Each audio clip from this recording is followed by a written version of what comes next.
This is Tom Sliker. I'm talking about session number 8 of the 9 Essentials of Web Success. We're going to talk today mostly about social media strategy, how to use social media to reach new customers, increase sales, and improve your bottom line. And we're also going to talk a little bit about local targeting, how you can use this in a local business. Just a reminder, Web Success and what we're about here is we're teaching you the methods that I've been using for about 10 years, helping small businesses find success on the web, helping small businesses transform into businesses that have a strong online presence, how to be #1 in Google, dominate your local markets, sell your products online, stay connected with customers and reach new customers. So the goal here is to take these things that I and my team have learned over a number of years and to give them to you to help you with your small business. If you have not yet seen the earlier sessions of this 10-part series, please check out the link there, bit.ly/web success intro, or you can go to websuccess.guru and you can watch the other presentations. So with that, today we've covered 7 sessions so far, and today is number 8. We're going to be looking at social media strategy, and I changed the name, so it's now really more focused on local than on the content piece of that.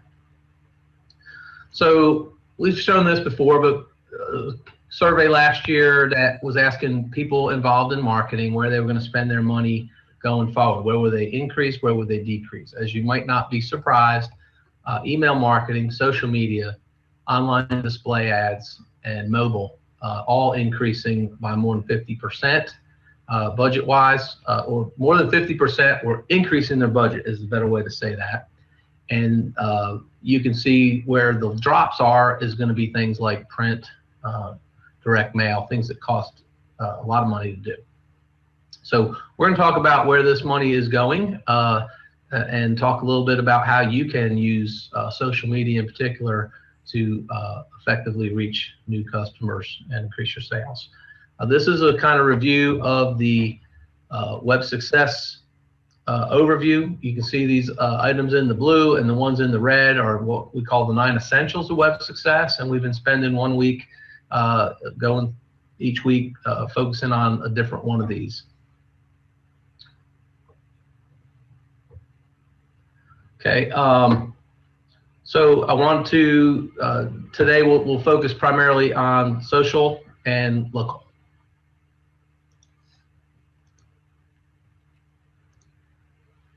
This diagram we've looked at before also. The idea here is that in the bottom right, you've got people on the internet that are searching for things, looking for information, looking for products, whatever it is they're out there looking for. We're employing these 9 essentials and these different strategies over on the left side. We're using these various web services, websites, social media products, etc., to be present when folks are looking for us, to provide relevant, valid information that's going to help these searchers learn more about whatever it is they're searching for. Hopefully they see us in the social media sphere and they see us as smart people that know information about these products, and they may develop an interest in us and hopefully follow us and then continue to learn more about our business, about our products, and ultimately become our customer. So that's kind of the process. And so what we're talking about today is these followers, getting people into social media and following you on social media, and then using that to increase your sales. We do have these documents that you can download. Basically, I've got a strategy document for each of these different categories. On those documents, there's some questions that will help you get you thinking about how you want to employ a strategy for local as well as for social media in your small business. And so you can download those at broadstreetconsulting.net/downloads. All right, so the center of everything, we've talked about this before. Your website is the center of your digital marketing strategy. So you may have a Facebook page, you may have a Twitter account. Highly recommend that you have a website with a domain that you own on a platform that you own that you can manage and maintain yourself. We've talked about that in website strategy and other previous sessions, but this diagram was put together primarily thinking about what we call search engine optimization, right? So how people linking back to you, pointing back to your website. Well, a big part of that is social media properties. We looked at that previously as well, how Google Plus and Facebook and Twitter, having links and shares back to your site does help your ranking.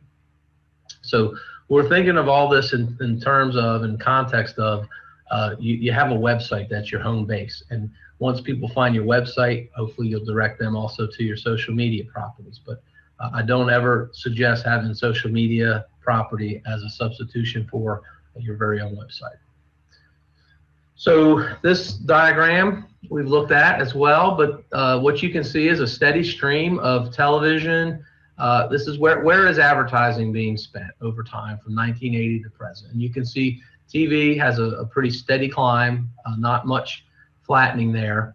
But you can see around the same time that the internet got started back in the 90s and the early 2000s, you see a huge fall in a lot of what we would call traditional media, in particular printed ads such as newspapers and magazines. So the internet has grown at the expense of print. Okay, I would include newspapers, magazines. I would also include yellow pages in that list. So where is all this traffic and advertising and such going? You can see number one is by far Facebook. Facebook has over 2 billion members. WhatsApp is another big one, 1.3 billion. I believe they're owned by Facebook. Messenger is part of Facebook. Instagram is owned by Facebook. So you can see Facebook is very dominant. And so we're going to talk a little bit more about Facebook today than other products and other platforms. But just to give you a sense of the size, this chart shows comparing Facebook with other countries. And so you can see Facebook is bigger than India and China. You know, Yahoo itself is bigger than the United States and Brazil and Indonesia. So you're talking about these huge properties with huge numbers of people out there. Another thing that we've discussed that's critically important as we talk about social is mobile. So mobile, we now have more mobile users than we have desktop users on the internet. So we have on almost all the properties that I manage and maintain, the number of mobile, meaning phone and or tablet, compared to desktop is now, you know, roughly 60% for almost every website. And that doesn't matter whether you're, you know, something fairly high tech versus something, you know, really old fashioned like truck parts, for example. So on the digital landscape, another chart that I think is worthy of discussion and a little bit of digging in here. We see on an annual basis, internet users still growing at 10%. Active social media up 20% in 1 year. Okay, so people are being more engaged. And then unique mobile up 5%. And then this is the one we want to focus on a little bit more. We're talking about active mobile social users. So these are people who have access to social media through their mobile devices, and they're actively engaged. They're doing stuff. They're leaving reviews. They're commenting. They're sharing. They're liking, etc. And so that number has increased by 30% just in 1 year. And so we see huge growth, huge opportunity in this area. So where and how are people engaging? What are they spending their time doing in the area of social media? You can see as far as minutes per day, you're talking about 30 minutes a day from Facebook, 8 minutes a day on Snapchat, 8 minutes on YouTube, etc. Okay, so that you can see the engagement level is much higher on Facebook, and the amount of time that people spend there is significantly more than these others. This one just showing, again, kind of the same statistics, but different sizes. You can see the Facebook compared to some of these others. The trend is really what I wanted to share here was how Facebook has had this steady trend in the growth in number of users. You can see how Twitter in the dark blue at the bottom has kind of flattened. It never really grew like people thought it would a number of years back.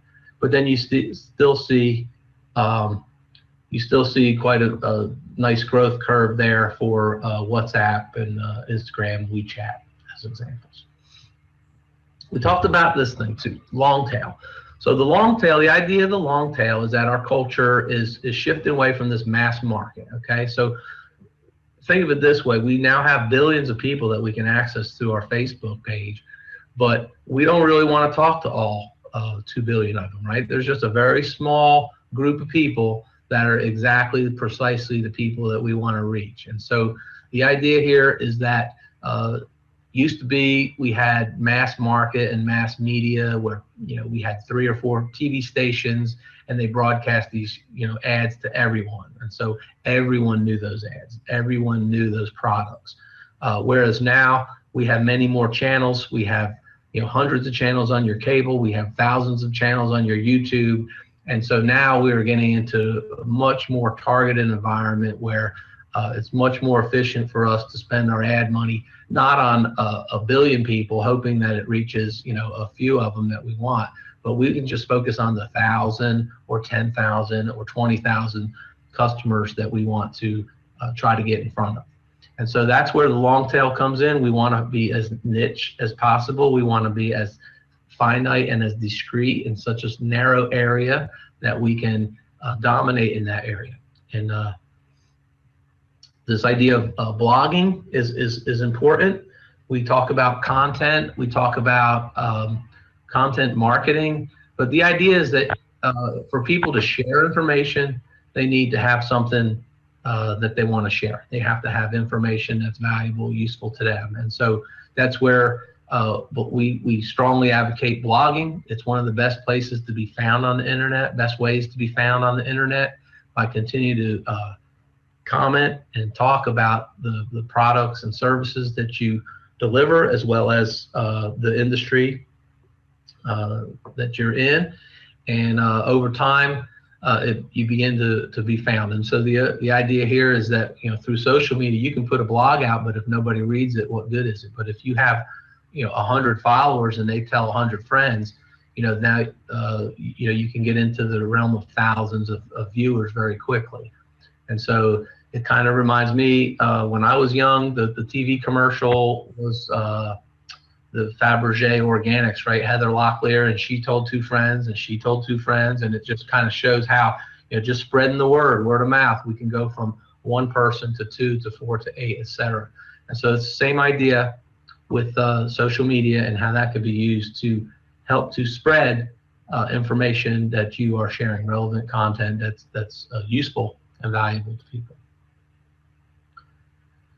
So content marketing is about having content, having something to say, sharing it on the internet, using that content to attract visitors, using their attraction to gather more information about them, to target them with possibly other advertising, to promote whatever it is that you are selling that might meet their needs. And so the goal is to kind of draw them in. This is much like the picture I showed earlier, but basically they find you, they come in, they listen, they stay connected, and you continue to give them information. We recommend having something else every time we contact you, to have something else to tell you, something else to sell you. We provide you the opportunity to do business with us if you are so inclined. So the world before social media, another interesting cartoon I kind of like, because it kind of brings to light the fact that social media today, has in some ways replaced some analog devices and equipment and so forth from the old days. Okay, so a few of these I think are interesting. YouTube, you can see, is kind of like looking out the window, right? It's just kind of like, yeah, we used to be able to just sit and watch, the birds fly by, but now we get on YouTube and we watch lots of different things. LinkedIn is kind of our little contact, our old Rolodex. Pinterest is the bulletin board, etc. So each one of these properties have their own little niche, little market, and things that people like about it more than others. And these are different ways to reach different people. So with regard to that, one of the interesting demographics is how different you can see certain things relative to age of the users. And so to me, the really standout in here is Snapchat, which is continues to be more than 70% of Snapchat users here are age of 34 and below. Okay, so that's a huge market. If those folks are not your customers now, they will be in the future.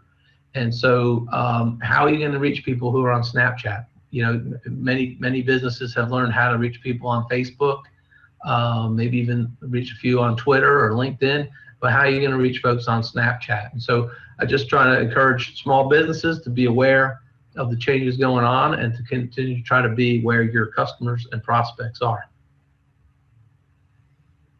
Just a couple while we're on that issue of the teenagers and the Snapchat and Instagram, 94% of teenagers 13 to 17 use social media. Okay, 76% on Instagram, 75% Snapchat, 66% on Facebook, and it is notable that that line is pretty much flat. So there are not more people, more are dropping out, or the same number are dropping out of Facebook as are joining. And then access to devices, again, these are young people who have 90% have access to a smartphone, 80% access to a laptop. So that's where they are, that's where they spend their time. And this one's a repeat, but just kind of a reminder of where folks are in social media. If you read from top to left to right, top to bottom, you know, you're looking at Facebook and YouTube out there at the top of the heap, and then Instagram, Twitter, Reddit. So that's where people are. Skip that one, it's not as easy to read, but that's basically the data behind that previous one, and then that's just a view that shows you relative size. I think it's interesting to note that certain countries kind of have their own Facebook. So if you look at blue, these are countries where Facebook is dominant in social media. But if you look at the red and the brown, you can see that China and Russia in particular have their own social media networks that are more dominant. And so we're going to look at Facebook specifically, and I'm going to talk about how you can use Facebook to target target an audience. Okay, so the idea is we can't target all 2 billion people. So what are we going to do? We're going to target certain geographic locations, possibly different other ways. So we're going to walk through kind of different ways that you can target people on Facebook. A couple things real quick I like about Facebook. One is that anybody with a Facebook account can update your page. So it's provided you give them permission. So it's real easy to find somebody who can help you keep your page up to date. Very easy to turn on and turn off permissions. I recommend any small business, if you're going to be doing this, make sure you have the account information and that you own this property. Okay, I've seen many small businesses hire somebody, they go out and they create something and then they disappear, and you've got this Facebook page that possibly we've invested time and resources to build it, and then now we can't access it. So save yourself the trouble, own it as a business owner, know what account and password, and make sure you can get in there and own your Facebook page. Excuse me, I'm going to share with you an example. This company called Tyler Brothers, they're one of our clients for probably about 10 years now. They've been in business since 1905.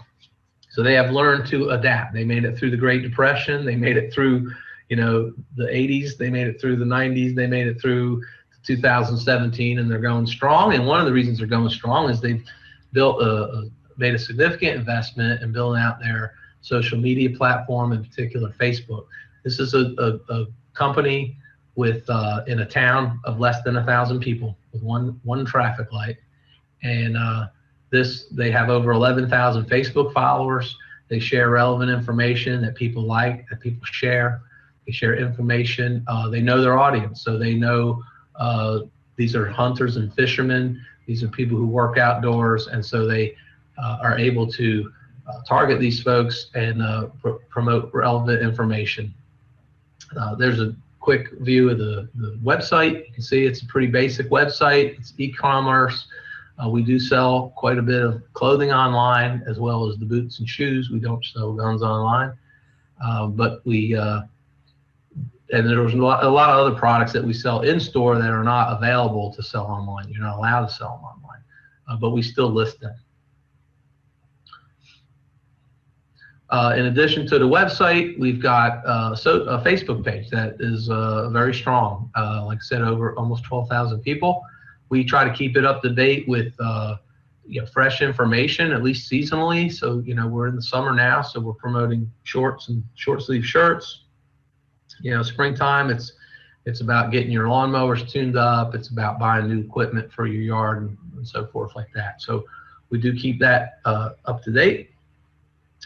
There's kind of the stats there, at least fairly recent, almost 12,000. And then other thing is I just recommend taking advantage of the things that Facebook gives you for free. So Facebook allows these reviews. So we encourage our customers to leave us reviews, and you can see we've got 289 reviews with an average 4.7. So that's pretty substantial. That matters not only to Facebook, but it also matters to Google, because Google sees that and will continue to rank you higher based on all your positive reviews in Facebook. This is an example of how we can get a little bit of buzz around an organic post. So without any promotion, without any paid advertising on Facebook, there are certain things that you learn once you know your customers that will generate a little more buzz, a little more likes, a little more sharing. And one of the things we learned is some of these t-shirts, but also these boots. We're in South Carolina. Football's a big deal. There's a huge rivalry between South Carolina Gamecocks and Clemson. And so what you see is, by posting something about, that rivalry, you get a lot of likes. You get people sharing, commenting, saying, sharing with their friend, hey, so-and-so, you're a big Gamecock fan. You probably love this, or, I would never wear those Clemson boots, or, people start sharing, commenting. And so what happens is it becomes a virtuous cycle, right? As people click it, Facebook says, oh, it must be interesting. As people share, Facebook gets reinforced that this is an interesting post. And it shows up in more and more people's feeds. By default, when you post something on your business page, it typically would be seen on average, 5 to 7% of your followers. But if it's something worth sharing, if it's something worth commenting on, then you can very quickly reach a much higher percentage. So in this particular case, we're looking at the time probably had 10,000 followers, and we reached 4,000 of them, 3,000 through this organic post. Lots of comments and likes and shares. This is one just more recently, same kind of idea, but again, shows how having an engaged customer base and more or less training your customers and teaching them that you have interesting information and you're going to share it. So people are happy to like, comment, and share. And so this was when Carhartt was coming out with these new seat covers for your truck, and you can see there were quite a number of likes, comments, shares, loves, etc., and people tagging other people, and before you know it, we reach 5,000, almost 5,000 people. So that's how you can use Facebook to reach out. We also do a fair bit of paid advertising, usually during a specific campaign. Most of ours comes for Tyler Brothers during the Christmas season. So the idea is we want to get folks tuned into what we're doing, what we're selling. We've got these big sale days that come in November and December. And what this is showing is how you can use something as small as $50 can make a huge difference. This is a $50 campaign where we ask people to like, comment, or share for a chance to win a pair of boots. And so for a $100 pair of boots or $150 pair of boots, you can see we reached over almost 50,000 people.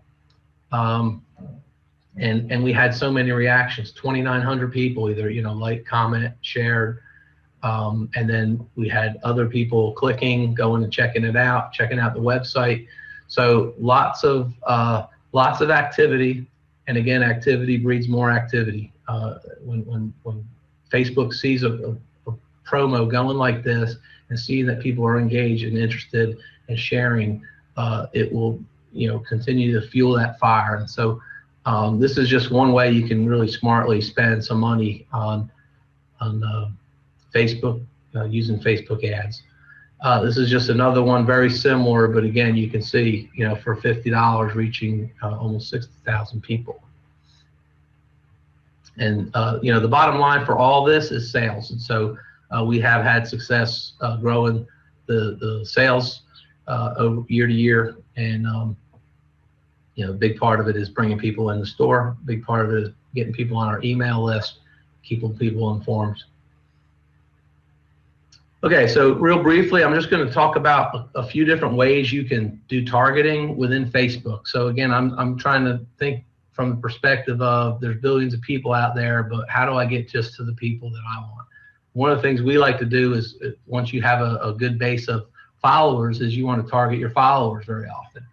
But you can also target friends of your followers. You can also target based on a lot of other criteria, people that are not currently following you. And so we usually, the most popular thing that we've done is traffic. We're creating a marketing objective where we want traffic. We want certain people to come to certain page or certain sign-up form, whatever it might be. But there's all these different options, and Facebook is changing this constantly. I'm pretty sure they have more options now, and it is constantly changing. Just a real quick kind of overview of the kind of things that you can see in an ad like this. Now, this was the $50. It also shows you the reporting available.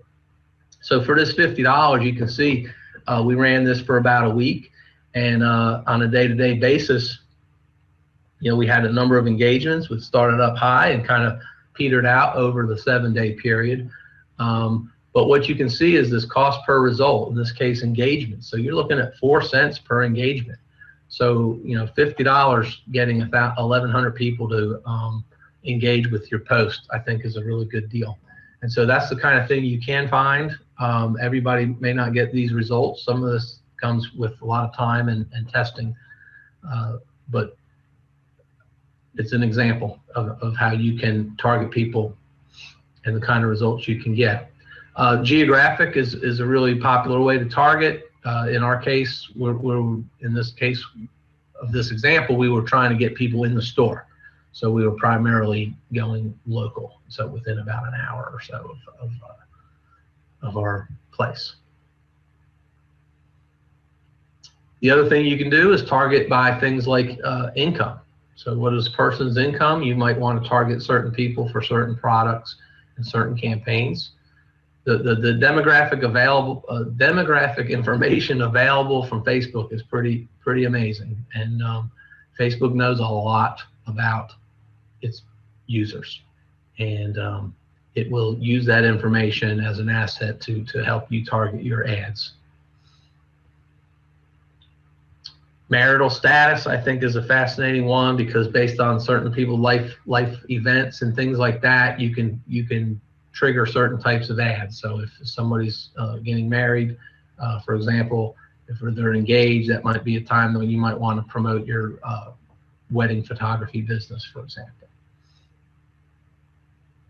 And then interests, you know, everything from fashion, shopping, sports, technology, whatever it is that you're targeting, you can pretty much find it out there. And then you can build these custom audiences to be sliced and diced into whatever detailed segments you want. So it's a tremendous, very large, complicated system, but with time and effort, you can really target the people that you want on Facebook. I'm going to take just a few minutes to run through a very brief history of social media and then the future. Okay, so to start with,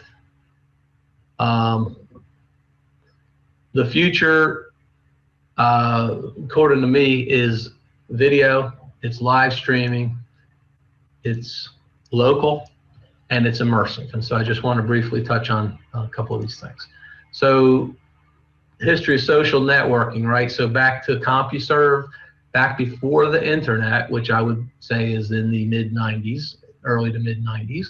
Before that day, people wanted to connect their computers, and they wanted to talk to other people and find out and use the computer to connect. And so CompuServe was one of the first products out there. Again, these are on a private network. You had to dial into a modem that would connect to all these other computers. Then we went with America Online, was very popular in the 90s and even into the 2000s, I think. But America Online had this notion of chat. You had your buddies list, and you could see when your friends were online, and you could chat with them. You could share links and stuff like that. So it was very much the beginning, I think, of social. MySpace was extremely popular, probably reached its pinnacle in the early 2000s, where people were logging on. This is the guy Tom who invented it, and this one always makes me laugh because everybody was Tom's friend. So when you became a member of MySpace, you had one friend, and it was Tom. So everybody knew this guy. He had the most friends on MySpace. But very quickly, Mr. Zuckerberg came along and did his thing with Facebook. We had Facebook growing through colleges initially. If you've probably seen the movie about that. If you haven't, Social Network, great movie. But anyway, Facebook came along and really has taken control and more or less dominated in this particular space for a long time. This is my Facebook today. You can see it's evolved. There's a beautiful picture of my daughter and granddaughter getting ready to go to the beach. And so, but you can notice this screen, there's a lot of stuff here. There's a lot of information, it gets very busy over time. Most of these applications do. And at some time, people get tired of it. It's too much. And so people do move on to the next thing very often. And so I said, the future of social, right, is video. One of the things that we're seeing is tremendous growth in Facebook video. Snapchat daily videos are on a steep incline, and so I got a few statistics to talk to you about relative to videos on social. Facebook users are watching. This is over a year ago, but Facebook users watching over 100 million hours a day of video. 500 million people watching Facebook videos every day. I don't know what the current statistics are, but I suspect it may have doubled or get close. So the growth is tremendous. And now we have live video, Facebook Live, YouTube Live, Snapchat Live stories. And this is another good example. This is my other daughter who, to her credit, she's started a coaching business. And she's very effectively using Facebook Live to reach people. And so Facebook thinks that's a great idea and promotes it. And so for somebody who's just trying to get started, talking to people about how to eat, how to exercise, she uses Facebook Live very effectively. If you notice, she's got 386 views on that video. And basically all she's doing is going through her groceries and explaining what she bought and why and how that's going to benefit her and her family. And there's an audience there and a huge opportunity. So Facebook Live, YouTube Live, and Snapchat stories are great places to produce and publish your video. Where are people watching? This is kind of same information, but you can see YouTube first and foremost, Facebook Live, and Snapchat. Those are your top ones. Of course, you got Periscope and some others where people are doing live video, but these are the top places for doing live streaming. So the future, I would say, is video. The future is live video. Facebook has built these contracts in millions of dollars with content providers, and so you'll see more of this. More and more you will see live media, New York Times, BuzzFeed, CNN, etc. You're going to see these live video more and more on Facebook. Pretty much same as what I've shared, just showing again the top 3% of respondents who stream live video. Facebook, YouTube, Snapchat at the top of the list. So I wanted to talk also about local. So the future of social will always be local, I think. Even though we can connect to people all around the world, ultimately, I believe people are looking for human beings and human contact in their neck of the woods. And so as much as we all love Amazon, there's always going to be a time and a place to go into a store and try on some clothes. And so 98% of searchers, is people on Google, choose a business that's on page 1. So you got to be on page 1 if you can. 88% of consumers trust online reviews as much as personal. So again, social reviews, personal recommendation, word of mouth, these are all the same thing. 77% of smartphone users contact a business. So what we're talking about here is that your business, no matter where you are, you need to be easily found when people are looking for you or someone like you. The simplest place to get started there is your Google My Business and your Facebook business page, right? So Google My Business, this was my example for Tyler Brothers, but when people type in Tyler Brothers or when people type in Carhartt clothing nearby, they ought to see this business listing. And then you, as your business gets activity, you can check out your summary and you'll find that quite a number of people are doing exactly what I said, that people are searching, they're finding, and they're using this information block to contact you either through phone, website, etc. And then the Facebook business page, again, is kind of a bare minimum barrier to entry. You want to have a Facebook page that at the very least includes information about your business, tells people where you are, how to contact with you, the very basics at a minimum. Another thing that's interesting that Google or Facebook rather has started doing is it will show you how many people have come within 165 feet of your business in the past month and what time of day. So you can see when people, these are people connected to Facebook, are coming through and passing by your doors. And so I think where we're headed on this is we're headed to a point where you want to share information with people at the exact right time. So you want to give them that ad when they're really close to your store, when they're heading in the same direction as your store. That would be ideal. Or when they're right near by and you can invite them in. So anyway, I do believe the future of social will remain local in many ways. And then last is that it will be immersive. And so where we're headed is to an area of virtual reality and augmented reality, where people will be wearing things like these goggles or some similar facsimile. The goggles on the bottom, that's the Oculus Rift, which is like a 3D immersive experience. The girl on the top is wearing her Google Glass, which Google has now stopped making, but is expected to come out with the next generation in the not too distant future. So yeah, in addition to that,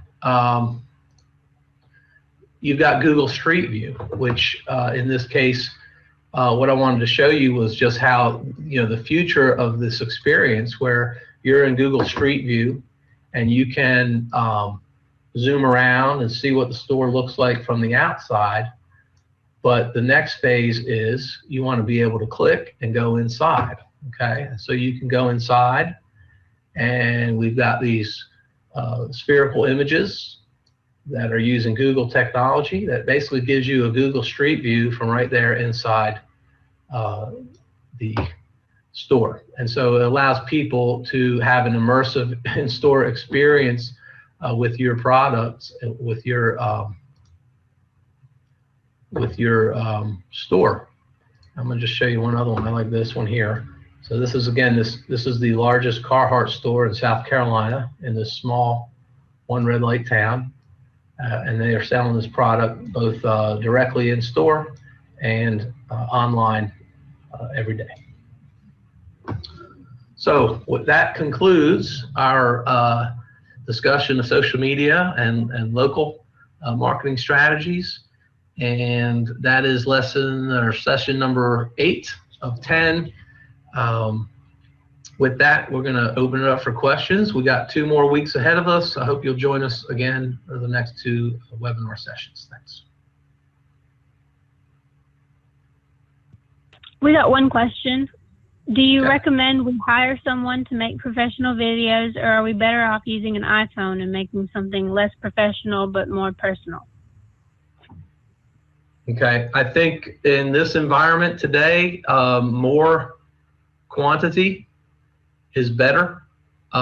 Being relevant and current is much more important than having a beautiful, perfect video. I think there's always an opportunity. There's always a place for really high quality videos, and I would never discourage anybody from doing it, but doing a high quality video can be extremely expensive. It can take tremendous amount of hours. It can take, you know, quite a bit of effort to produce. And so in the sense of social media, I think you can be a lot more effective with you know, with a camera, and having something current and frequent is much more important. And then I'm gonna let you answer, Marjorie, in case you might have a slightly different answer. No, I agree with everything you said. Okay. Anything else? All right, well, thank you all very much. Thank you for participating, and we'll see you next week for more on local digital strategy.